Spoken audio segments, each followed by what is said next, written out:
తనల్లో మా ఊర్లోనే, ఎందుకంటే అందరి గురించి నేను చెప్పలేను, నాకు చూసిన వాళ్ళ గురించి నేను చెప్తాను నా అనుభవాలు. ఎందుకంటే ఒక ఆమె ఉండింది మా ఊర్లో.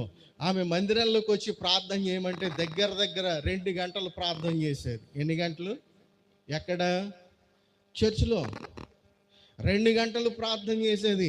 ఇంటికి వెళ్ళిన తర్వాత ప్రార్థన జీవితం ఉందా ఈమెకి అని గమనిస్తే అసలు సున్నా.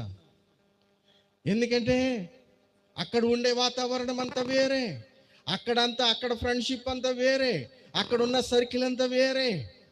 ఎవరెవరో వస్తారు, కూర్చుంటారు, కబుర్లు చెప్తారు. పొద్దున్న నుంచి బిజీనే. కనీసం దేవునితో ఏకాంతంగా ఒక 10 నిమిషాలు గడిపే సమయం కూడా ఉండదు ఆమెకి. కానీ మందిరంలోకి వచ్చిన తర్వాత ఏం చేస్తుంది తెలుసా? నాకు అవకాశం వచ్చింది ప్రభు అని చెప్పి 2 గంటలు ప్రార్థన చేసేది. నేను అనుకునేవాడిని, ఎప్పుడు ముగిస్తుందిరా బాబు ప్రార్థన.